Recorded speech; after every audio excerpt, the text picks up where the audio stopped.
J'ai une piste.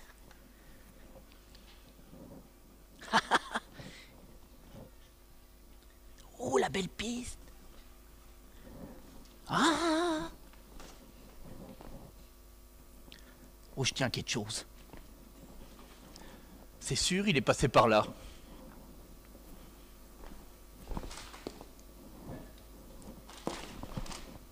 Oh oui.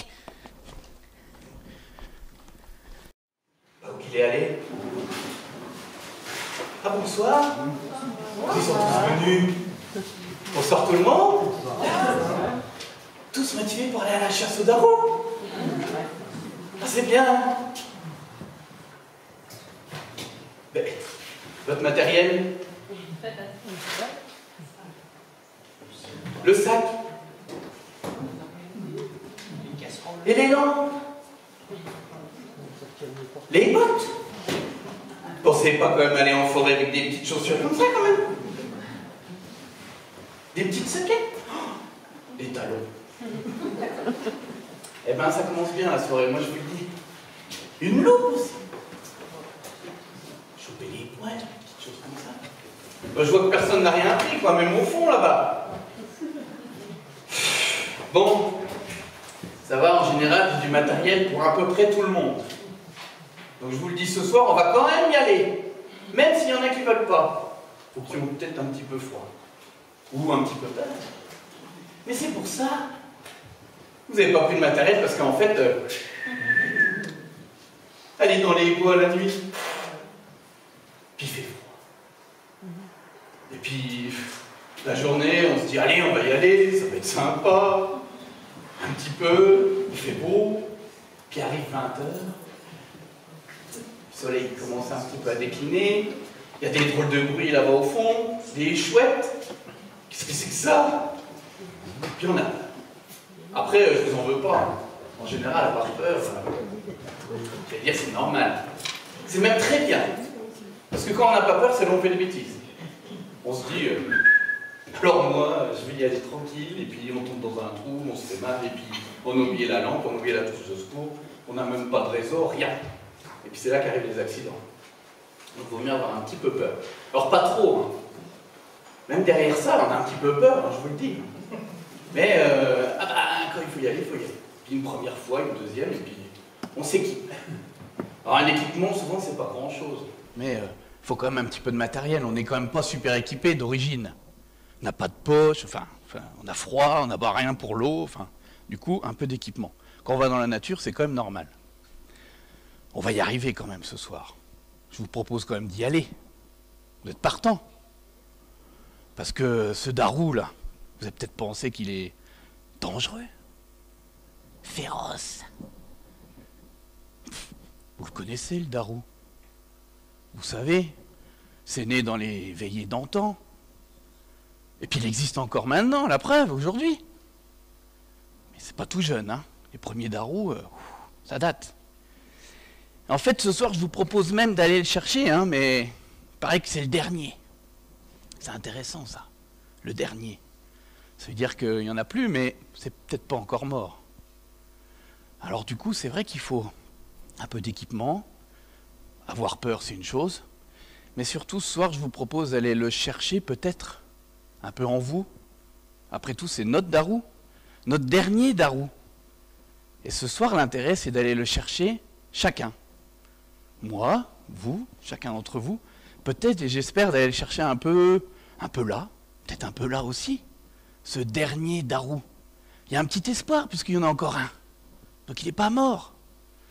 Ce dernier darou, c'est peut-être après tout notre, j'ai envie de dire, notre dernier lien à la nature. Notre dernier lien à l'environnement, à notre environnement. L'environnement, on est dedans, ou on est plutôt à côté, nous, hommes, avec un grand H? J'ai envie de dire qu'on est à peu près quand même là-dedans. Pas ce que vous en pensez, on verra ça après. Allez le chercher, vous, votre dernier darou, votre peut-être dernier lien à la nature, dernier lien à l'environnement, le dernier lien peut-être aux éléments, l'eau, la terre, le sol, notre dernier lien face aux plantes, et évidemment le dernier lien face aux animaux. Le darou, déjà, c'est un animal. Alors le darou féroce, je suis pas sûr, hein. Peut-être un petit peu difforme, avec une drôle de tête, un drôle de corps, des pattes plus courtes. Peut-être un petit peu maladroit, qui tombe. Et peut-être, faut le dire, un petit peu bête aussi. C'est peut-être pour ça qu'on aime bien le chasser, parce que c'est quand même plus facile une bête bête. Alors qu'une bête intelligente, c'est plus dur, hein, parce que justement, elle est intelligente, alors on a concurrence quand même là-dedans, hein. Alors on l'aime bien, le darou, parce que c'est facile. Comme ça, vous le connaissez, hein. Un petit sac. Darou, darou! Du coup, il se retourne et paf, il se casse la binette. Et hop, dans le sac. Et on ramène ça. Et puis après, on en fait... d'ailleurs, on en fait quoi? Je sais pas. On en fait pas grand-chose, hein. Il paraît que quand la viande est cuite, le caillou aussi, hein. Mais bon. Alors, c'est pareil, chacun a un peu des images. Parce qu'après tout, il fait noir. On a du mal à le voir. Mais ça marche. Alors déjà, effectivement, je vais aussi me présenter. Parce que partir à la nature avec quelqu'un que vous ne connaissez pas, c'est peut-être pas super non plus, hein. Donc je m'appelle donc Nicolas. Moi, je travaille dans une association qui œuvre ici, dans les Vosges, vers la Déodacie, autour de Gérardmer, Saint-Dié, Raon-l'Étape, toute cette zone-là. On a un beau terrain de jeu, hein, entouré de forêts, de lacs, de rivières. Quoi de mieux pour être éducateur à la nature, éducateur à l'environnement, on dit ça. Qu'est-ce que c'est que ce métier-là? Alors là, on va refaire un autre 20h04 pour vous expliquer, mais je vais le faire très court. Quelque part, l'éducation environnement, c'est né il y a environ 30 ans. Les joyeux animateurs nature, on emmenait souvent les plus jeunes. Donc c'est un peu né dans la fibre de l'éducation populaire. On emmenait des enfants en colonie de vacances. Et puis en colonie de vacances, quoi de faire de mieux que d'aller en forêt, d'aller sur la rivière, faire du bateau, peut-être faire des cabanes, etc. Donc faire plein d'activités de nature au sens large. Puis petit à petit, ça a évolué. Et aujourd'hui, on est l'éducation environnement, animateur nature, ça se mélange un petit peu. Et en fait, on est des personnes où on est beaucoup devant ces engins-là, là, malgré qu'on soit animateur nature. On est aussi quand même de temps en temps face à un arbre ou une rivière, ça va encore. Pour le moment, on est encore un petit peu là-dedans. Et puis entre deux, on fait des réunions avec certains d'entre vous, on va voir des gens, on communique, hein, on fait plein de choses. Donc c'est un métier qui est très très large. Et il y a plein de collègues comme moi un peu partout en France. Donc voilà, ça a à peu près tiré ses origines de l'éducation populaire, de la science et la biologie. On prend le checker, on mélange un peu tout ça. Et ça donne un animateur nature. Genre moi. Bon, je suis peut-être pas le meilleur d'entre tout cela, mais on essaye. Du coup, l'association que je travaille s'appelle Etc. Vous connaissez peut-être. Soit on va voir vos enfants, soit on va vous voir vous, lors de sorties. Peut-être darou, après-demain, ou... C'est la période, hein, le mois de juin. C'est là où il est le plus actif. Souvent la nuit, d'ailleurs. C'est peut-être le souci, hein. En général, on va découvrir la nature la nuit. C'est vrai que... On a encore amené les enfants la semaine dernière, ils faisaient pas les malins. Mais au bout d'un moment, ils s'habituent. Sans lampe, hein. Même ça, hein. Des fois, on l'utilise quasiment pas. Il suffit qu'il y ait une petite lune, nos yeux, vous savez, ils s'habituent. Et puis après, hop, plus besoin. Et puis on regarde un peu ses pieds, on lève bien les pieds, puis en général, on se casse pas la binette, pas comme le darou. On y arrive. Puis nous, ça va, nos pattes sont à peu près équilibrées. À peu près, hein. Chez certains, j'ai pas regardé, hein, mais... Donc on se balade, on fait des sorties, on fait des conférences, on fait plein de choses. Le moyen pour nous, c'est de faire le lien entre vous tous, ce qu'on va un peu appeler le tout public. Alors j'aime pas trop ce terme-là, mais pas trouver autre chose. Tout citoyen qui a un peu envie de se confronter à notre environnement. Et on en a bien besoin. Nous, on essaye de faire... J'aime bien cette image de passeur de nature. Éducateur environnement, c'est bien, c'est peut-être un peu pompeux. Passeur de nature, j'aime assez bien. Je l'ai entendu il y a quelques temps. On essaye, en tout cas, de faire une petite passerelle entre vous tous et puis d'autres personnes. Alors, on peut avoir des artistes. On peut avoir effectivement tout ce qui est éducatif, éducation au sens large. Aussi le monde scientifique. Je peux vous dire que j'en connais un, c'est pas piquer des vers. Il n'est pas grand, Puis des fois, vous le voyez après un arbre. Qu'est-ce qu'il fait? Il l'embrasse? Ben non, c'est un scientifique. Oui, oui, oui, c'en est un. Pas qu'il est en train d'embrasser, faire des bisous à l'arbre. Il a une petite loupe, lui aussi, encore plus petite que celle-là. Et puis il regarde. Mais il regarde, qu'est-ce qu'il y a sur les troncs? Eh ben, il y a des mousses. C'est un spécialiste des mousses. Vous croyez pas ça un peu fou, vous? Et puis il les connaît, hein? Alors sauf que les mousses, connaissez un nom de mousse, genre facile? On connaît le coquelicot, on connaît la marguerite, toutes ces fleurs-là, on connaît des petits mots quand même. Mais les mousses, j'espère que vous connaissez quand même la sphène qui est omniprésente dans nos tourbières. Elle est assez facile à regarder et à reconnaître. Hormis celle-là, je peux vous dire, moi, fini, hein, les mousses. Eh bien, lui, il les connaît. Et puis sur 1 centimètre carré, des fois, il y en a 3 ou 4. Hein. Alors imaginez. Donc tous ces scientifiques-là qui sont des fois... on essaye de faire le lien, et des fois, c'est pas facile. Mais des spécialistes botaniques, des spécialistes sur les insectes, c'est pareil ça, les insectes. Je peux vous dire que certains... ah ben oui, il faut regarder l'arrière de l'insecte pour savoir si le poil il est à droite, et dans ce cas-là, c'est telle bête. Et s'il est à gauche, c'est l'autre. Ah bah, d'accord, mais pas facile, donc microscope, etc., etc.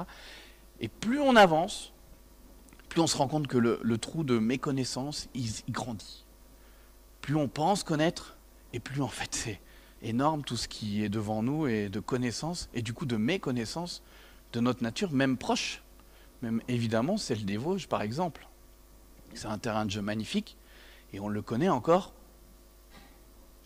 quand même bien, mais il reste des choses encore à découvrir.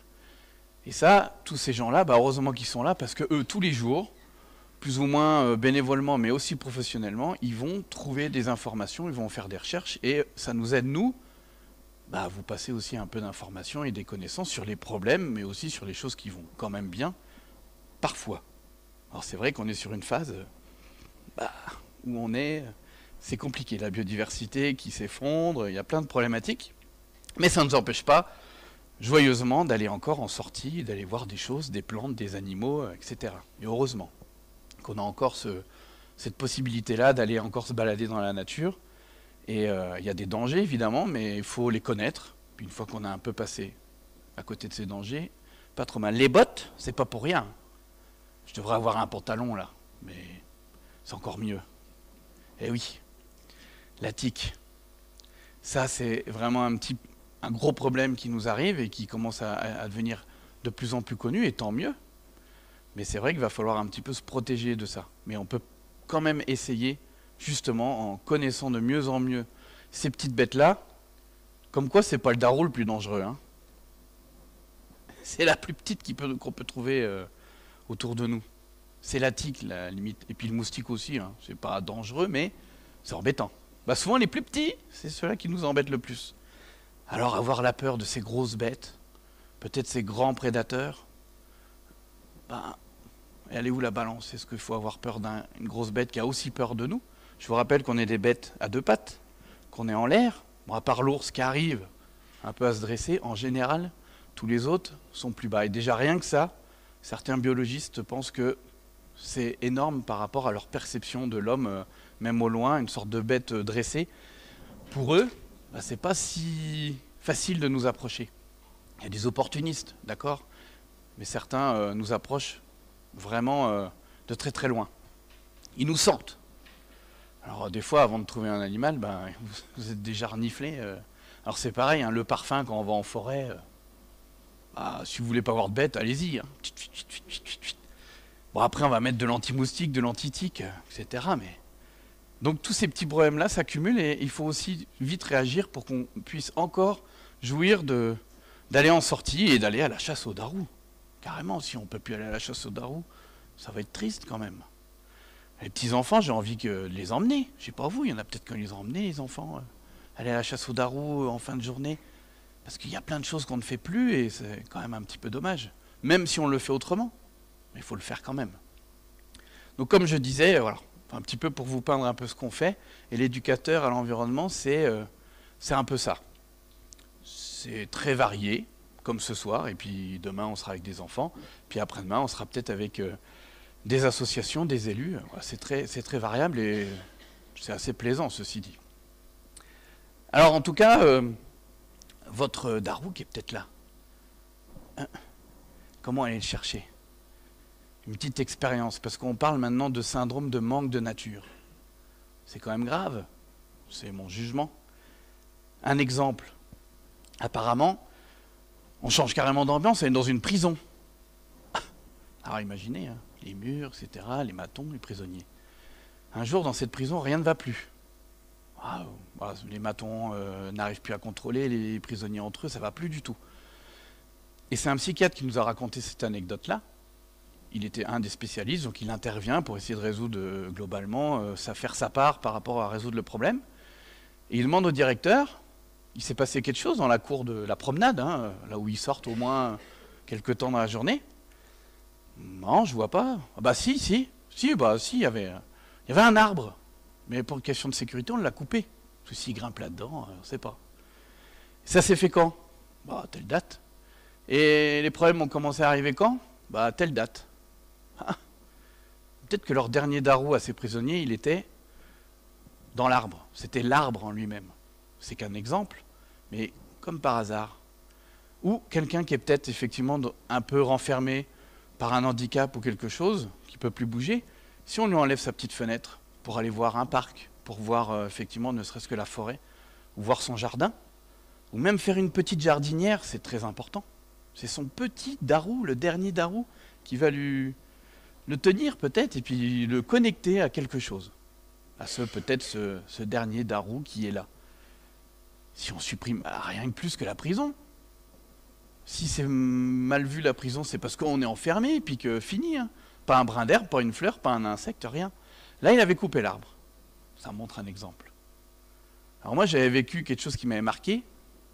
Une classe verte, donc des enfants primaires. Au repas, on sert des pommes. Pour vous faire un dessin d'une pomme, ça va? Puis je vois un enfant qui... Il la mange pas, alors je lui propose de lui couper, peut-être parce qu'il la voulait pas entière, ou, voilà. Et son camarade d'en face lui dit, ben non, mais il a jamais mangé de pommes. Il a 8 ans. Comment ça, jamais mangé de pommes? Bah, je vais lui couper. Et puis l'enfant, il était vraiment buggé. Hein. Il disait rien, c'est les autres copains qui m'expliquaient. Et en fait, effectivement, à 8 ans, il n'avait jamais croqué dans une pomme. Un enfant lorrain, hein, c'était pas un petit parisien. Hein. On en a des pommes en Lorraine quand même. Et là, tu te dis, ah oui, quand même, il y a du travail. Il y a encore du travail pas mal pour un peu tout le monde, l'éducation environnement, tout le monde peut en faire. Alors, nous, c'est un peu notre corps de métier, mais chacun peut en faire.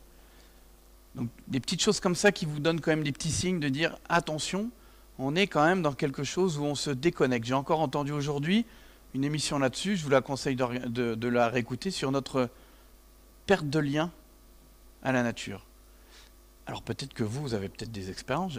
Par exemple, qui dans les derniers 15 jours est allé chercher des œufs dans son poulailler? Levez la main. 2. Bravo. Qui, allez, dans ces derniers temps, puis ça commence, à manger des champignons cueillis dans les bois? Ah, pas mal. Vos champignons, hein? Pas mal. Qui va peut-être manger des brinjelles cueillis bientôt, là? Ah, bah là, ça y est, hein, ça se réveille. Mais évidemment, il n'y en a pas encore. Alors, ça commence. Quoi de mieux d'aller cueillir tout ça? L'alimentation reliée à quelque chose qu'on va faire nous-mêmes. Alors peut-être que nous, on est dans les Vosges, on a vraiment cette nature à portée de main, mais c'est vrai que dans d'autres régions, peut-être qu'il n'y a pas autant de forêts. On ne parle pas des villes, mais qu'est-ce que va faire un citadin arrivé le week-end? Ben, il va sortir. Peut-être que les citadins, maintenant, ils sortent plus que les ruraux. Parce que les ruraux, ils sont toujours dedans, mais ils restent dedans. Ils ne sont pas obligés de sortir. Alors peut-être qu'il y a le jardin, il y a des choses qui les connectent encore à tout ça. L'alimentation, c'est important.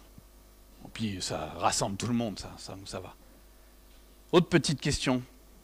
Qui a regardé la pleine lune, la dernière, là? Qui a pris 2 minutes 30 pour regarder la pleine lune? Bravo!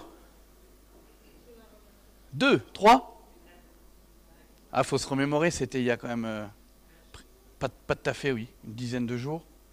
Les étoiles? Ah, pas mal. On apprend encore mieux de la nature quand on prend du temps à la regarder, contempler. sans forcément, entre guillemets, comprendre, juste la regarder. Et ça, on en apprend. Tiens, c'est quoi cette bestiole qui vient de se poser sur la fleur là d'à côté? Tiens, ah bah tiens, en fait. Et puis, cette idée de regarder un peu le ciel, c'est de se dire un petit peu, ça peut faire peur à certains, mais ça nous recentre un peu, hein, quand même, au niveau de l'échelle.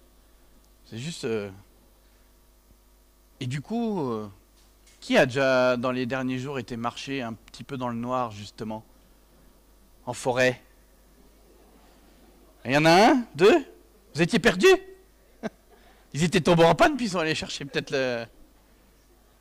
Encore mieux, qui a dormi dehors déjà, là, cette année? Sans la tente, hein? Ah, même le sol, dans les épines, là. Non? Dormir dehors, je crois que c'est le symbole. Pour moi, c'est un symbole de dire, je fais une expérience qui change un peu les habitudes, certes. Et plus on dort dehors, des fois, plus on a envie d'y aller. Alors ça peut être un hamac, ça peut être par terre. Effectivement, il faut 2-3 équipements, il ne faut pas se leurrer quand même. On n'est pas Adam et Ève. Mais avec un peu d'équipement, c'est assez facile de dormir. Alors là, encore plus parce qu'on est au mois de juin et on va être tenté de le faire. Mais en plein hiver, c'est possible aussi. Il faut des plus gros duvets, c'est tout. Un beau sapin qui vous fait tipi, une sorte de petite couverture de survie, vous vous mettez là-dedans, et puis c'est bon. Vous êtes emballé, hein, c'est sûr. Puis au moins en hiver, il n'y a pas de moustiques. Parce qu'en été, tout le monde veut dormir dehors, mais... Alors là, c'est un peu embêtant. Bah, tout ça, effectivement, c'est votre petit lien à la nature, c'est toutes ces petites expériences. Alors allez dormir dehors, allez cueillir des champignons, continuez à aller dans votre jardin qui est votre petite nature de proximité, et puis allez effectivement sur des sorties nature. Je vous donnerai un petit programme si vous intéresse tout à l'heure où il y a des petites idées de sorties de jour, mais aussi de nuit. Voilà. Merci tout le monde.